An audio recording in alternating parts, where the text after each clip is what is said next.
on my way to meet with Amy O'Leary of Upworthy. We're meeting at the Grind co-working space on the west side. Really excited to talk to Amy. She's doing something unique where she's blended technology and storytelling.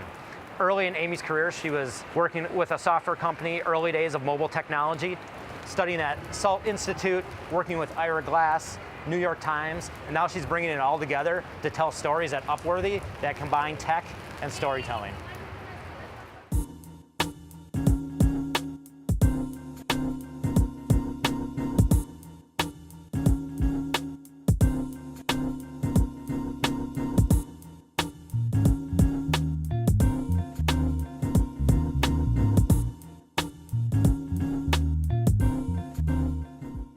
Thank you for meeting with me today. There's been a lot of questions I've had for a long time, and I've gone to you for a lot of questions throughout the years because I think you're the master of the story. I wanted to talk to you today because our audience is a lot of tech leaders and tech professionals, tech executives, and also CEOs of tech firms. And so I wanted to sit down with you and learn a little bit more about storytelling. Going back where we actually first met, and I think it's about 15 years ago, a little startup called Gearworks where we're doing handheld mobile technology.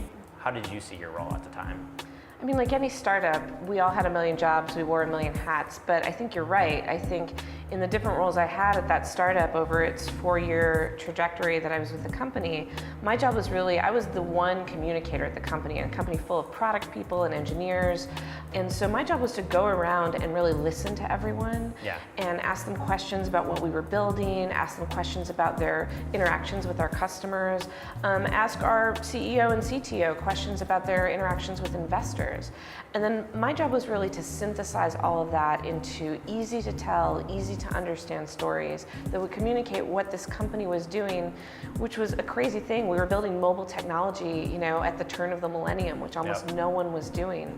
So you really had to put some craft and effort into how you talked about that story since it was such a newly emerging market. So you transitioned out of tech. From Gearworks, you went to Salt Institute and you studied documentary, is that right?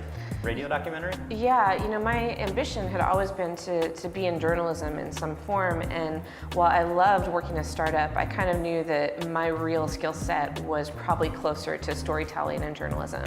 So I made the decision to go do a graduate program because my real dream was to work at This American Life.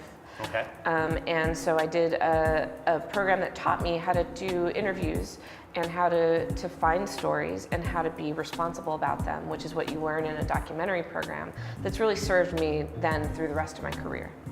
If I remember actually back at that time when you were trying to get an intern at This American Life, I believe you told me that you listened to their stories and you figured out the formula. Sure. And use that to apply to the role, which you ended up working there as an intern, is that correct? Yeah, so I'm a big believer that a lot of things that people think are talent are really skills that you can build. And storytelling is no different. So if you look at someone going, man, they're telling an amazing story, how could I ever learn to do that? I'm a big believer that you can analyze stories, break them down, and then what was really wonderful about This American Life is they're very good at taking lots of different stories and placing them into a simple but highly effective structure that makes almost anything you say utterly compelling. And if there's one superpower in the world that I believe in, it's that, telling a compelling story. So I really wanted to work with them to understand that superpower, which is, I was able to work with them as an intern and then later as a full-time staff producer. What's it like working with Ira Glass? So Ira Glass is an amazing mentor. I mean, I don't know how he does it. He's one of the hardest working people I've ever had the pleasure to work with. So he's there all the time. And what he did that was so remarkable was, even if you're an intern, you know, a kid showing up at his show, he will spend all this time just with you working on storytelling exercises to teach you his methods. So, you know, he would give you a story that had been recorded 30 years ago and ask you to edit it. And he'd heard, you know, probably 50 interns edit this same story. So the minute you showed him your version, it was like a Rorschach test. He immediately knew you were maybe more emotional, or you put that bit first and that meant something about who you were. So he really used a concentrated training program to build storytellers in his mold. So then his entire show, I mean, he's launched a generation of storytellers who know how to use his techniques, which was just an incredible experience. What was maybe one of the most impactful things that you learned by working with Ira? Yeah, the biggest aha moment I had working at This American Life really had to do with understanding that you can take almost any story, no matter how boring, and make it much more interesting just by changing the structure. So there's a little example I like to give, which was in one of the show's episodes. And I can show you how this pretty boring story becomes utterly compelling. So there's a guy named Joe, and he's standing on the subway platform waiting for his train. And he looks down at the end of the platform and he sees this shadowy figure, and the shadowy figure comes closer. And he starts to get a little nervous, and soon this person is going up to other people on the subway platform, one at a time. And he notices that this person is leaning in and whispering something. Now, Joe can't hear what it is, but as the person gets closer and closer, he realizes, oh, it's like a homeless person who maybe is even a little bit crazy, but he still can't make out what they're saying. And soon enough, he comes close enough and he can hear it. And the homeless person leans in and says, you can stay. Goes up to the next person and says, you gotta get out of here, you gotta go. Now, they're about to come up to Joe, and he starts to feel this tension, this anxiety. Joe starts feeling like, wait, I really want him to tell me I can stay. I don't want to be rejected from the subway platform. And sure enough, the homeless person comes up to Joe and leans in and says, you can stay. And this wave of relief comes over Joe, and it goes to show that there is just something about the judgment of strangers that is actually more powerful than our friends. Like, it's why the clerk at the bookstore, when they look at what you bought, their judgment means more to you than it might if your friend is like, why are you reading that book? So that's the story. Now, that is a very boring story. I could tell that story. A homeless man is going up to different people on a subway platform and tells some they can stay and some they can go, tells this guy Joe he can stay. That's a terrible story. But if you sequence it right, and you keep some things off stage and you kind of let the story evolve naturally, that's one way you keep people's attention. But the second most important thing is that little bit at the end, and this is where all messaging, all stories have their true power.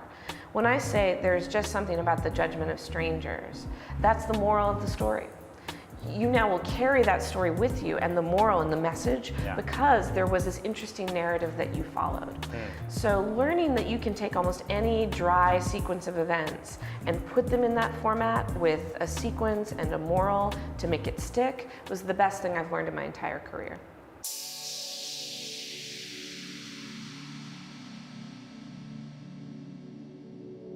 From This American Life, you went to New York Times. So I was hired at the New York Times actually in 2007 as their first ever audio producer. Now that was this little window in time where everybody thought the future of journalism was going to be this really awkward thing called an audio slideshow.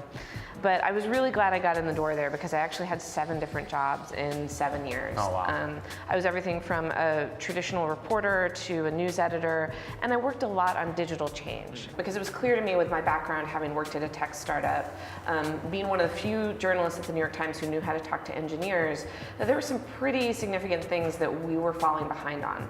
And I cared very deeply, I still do, about the institution of the New York Times. I think it's really important for society, and I wanted to do what I could to help the paper make its transition towards a fully digital era. So that was a lot of what I worked on. And it's exciting. I mean, to be able to reach millions of people with, the day's most important news is a hugely rewarding thing to do. How do you get a company like that to change? How do you drive change within a company that's that old, big? It's hugely difficult. I mean, the New York Times has been around for, under its current family leadership for over 150 years. It's an industrial era company where it's got, printing plants and trucks and machines. And transitioning that to a digital company is a really huge undertaking. So a lot of things we tried, and some worked and some didn't. Trainings don't work. I'm a big believer that you don't train people just to be digital. I don't think that, memos from the top saying we've got to innovate now ever actually do anything to help people. But the most transformative thing in all the years I worked there that I was a part of was this really interesting report. Oddly enough, the most transformative thing that we did was a 100-page printed copy report, But what happened was they realized that the New York Times needed a kind of a jolt. And so they asked about 8 of us to spend 6 months in a back conference room and really study the paper.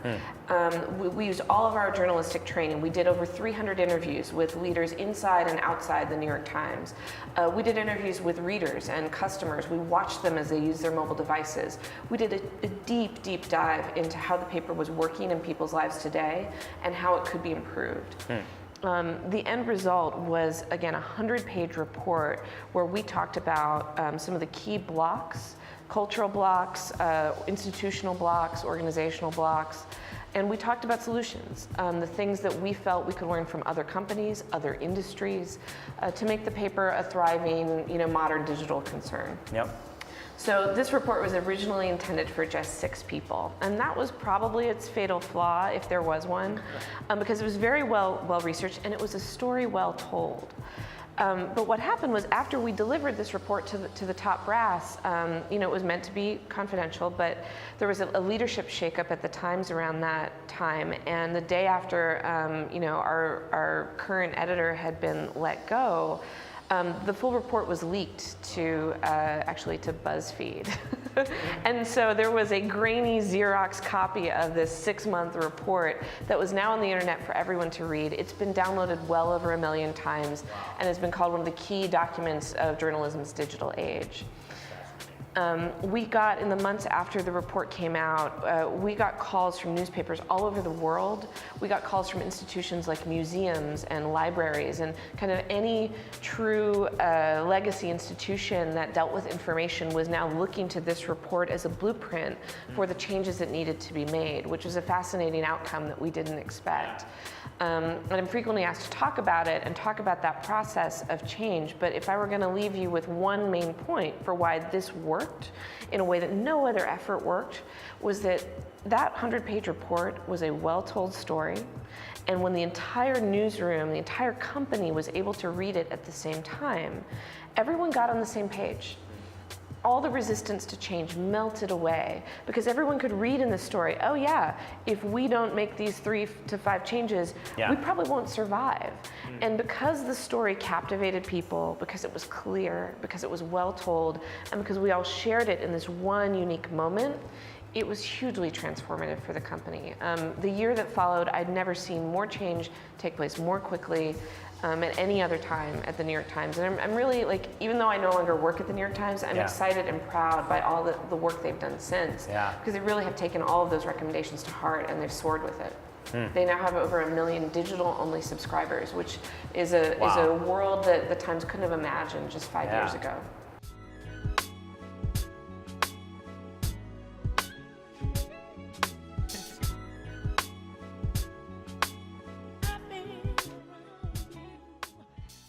From the New York Times, you now have moved on to Upworthy. And it seems like such a great place for you to be, and you're such a great person for Upworthy, melding the technology that you understand, the technology world, the storytelling world, and bringing that all together. What makes Upworthy different than the other digital online media companies? Yeah, Upworthy is really unusual, and so when I first started talking to them, I wasn't actually planning to leave the New York Times. I was expecting to have a long and thriving career there. But something really got me about Upworthy, which is that, and you wouldn't know this just by looking at our website. Upworthy is the most data-driven storytelling company you could possibly find. Under the hood, we collect more data about how our stories work, if they're effective, if they work on changing people's minds, attitudes, and perceptions. And so it's kind of how do you collect that data? Well, we do a couple things. I mean, we certainly watch every possible signal indicator from our online readership. So I have a weekly meeting as kind of the lead editor at Upworthy, where we look at up to 8 different data factors for every single story we publish that week, and we analyze what happened with it. But we also, we have a social psychologist PhD on staff, and we run surveys. So we might tell a certain story and then ask people what their attitudes were about something before or after they saw the story, so we can actually see if the story has changed people's minds or opinions. because we're really interested in not just telling great stories, but being effective with it. Okay. And I think that, if you look at most traditional journalism organizations, they want to tell true and accurate stories, which is an important and noble mission. Upworthy is interested in something bigger. We have a mission, which is to tell stories for a better world. We ask ourselves with every story, if 1 million people saw this, would the world be a better place? So we don't publish as many stories as most other places, but the stories we do publish are finely crafted, from story selection to creation to editing, to be as powerful, impactful, and to reach as many people as possible. I don't know anywhere else where storytelling and data are merged in a single pursuit. I think the challenge for Upworthy, or really any media company, traditional or digital, is the same right now. The ecosystem, the digital ecosystem for media companies is changing so fast that every 3 to 6 months you have to change your strategy to match it. I think that there's really what we're dealing with as an industry is the disruption of traditional broadcast and print advertising. So figuring out how to monetize media companies in a digital space is the constant challenge, but because that is moving so rapidly with the rise of video, the growth of, there's sort of a theory that all the new digital media companies will eventually be like the cable companies of the future. And so people are trying to figure out how to leverage all of the expertise that digital media companies have grown in the last decade towards a space that is, becoming increasingly not just a disruptor, but a displacer of some of the more traditional media channels. So it's an interesting time, but things are very fast moving, and that's a huge challenge for anybody, let alone Upworthy, who is a relative newcomer. We're about 4 years old. Yeah. We're still very much a startup. Yeah. And we're thriving and growing at an incredible rate, especially in terms of our video right now. But things can change in the environment very quickly, and you always have to be ready for that. I believe very strongly that there are some fundamentals that never change. I think high quality original storytelling is one of those things in a media business that is never going to go away. Yeah. If you've got something people crave that they want that they can't get anywhere else, that's your beachhead. So that's a big part of why I was brought into Upworthy, to help establish that for the company, whose history had mostly been curating other people's work. So that's the first thing. I think the other thing is just a nimbleness. You have to have an awareness of the market. You have to be able to pivot when needed, and you have to have an agile enough team that can accomplish multiple objectives at the same time. So all those good classic startup things married with a real commitment to strong quality storytelling.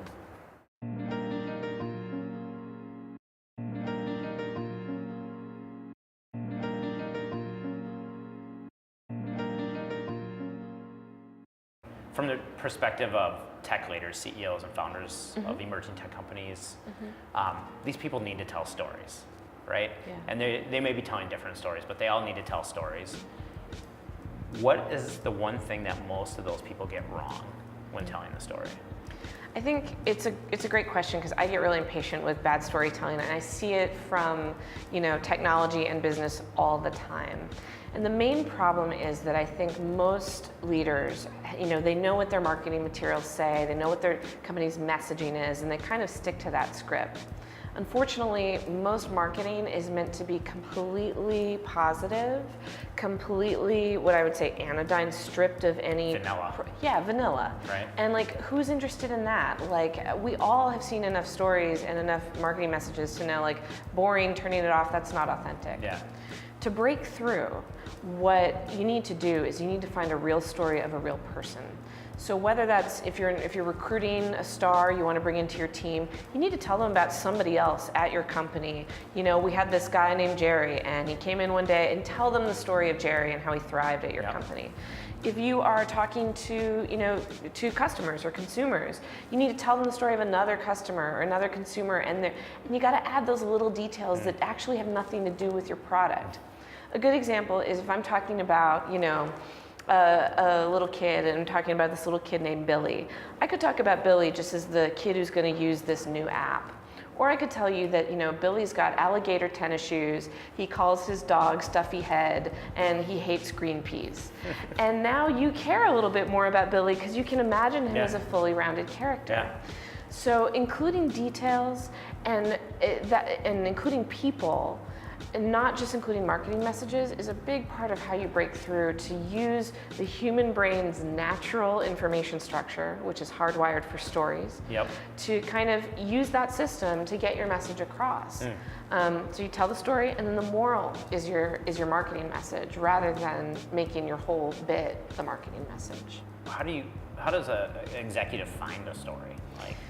Well, you know, like they're yeah. doing their job, they're making sure the servers are running and that, you know, the Salesforce.com implementation's going well. Right. You know, where do they go to find these stories? I mean, there's two ways. One, great stories should be running across any executive's desk. If you want to know how things are going, you know, from your salespeople in the field, they should be telling you how things are going. So part of that is just having a radar and an alertness to the stories that exist within your company already, and know which ones to grab and hang on to for a presentation or for an interview. Okay. But the other is really listening. And I would encourage, you know, if a busy executive doesn't have time to do that listening, which they generally don't, this is a great thing to send somebody out to do, to go on a listening tour, to take notes, to record interviews with people inside and outside your company, and to sift those back. I mean, I've done consulting for companies where I've gone in and interviewed, you know, employees and customers, and then edited those stories down to be like beautifully told versions of what's happening within their own company. There are a lot of ways to do it, but it really does start with listening. They're not going to land on your desk neatly wrapped up in a bow. You've got to go out and look for them. Excellent. So the art of storytelling, the pattern is, what is it again? You want to have a sequence of events, Yep. and then an idea about what that means, or a moral of the story. So if you can, and really the big secret here is you can take any story and make it vastly more interesting by putting a little bit of thought behind how you're presenting it to your audience and what that moral is. So today, what is the moral of the story? I think today's moral is that storytelling is one of the most hugely powerful tools we have to communicate with each other. We can change people's minds. We can explain who we are. We can connect with people. And we're much more effective when we do that through a traditional story than when we do it through just saying, "Hi, my name's Amy, and I'm the editorial director at Upworthy."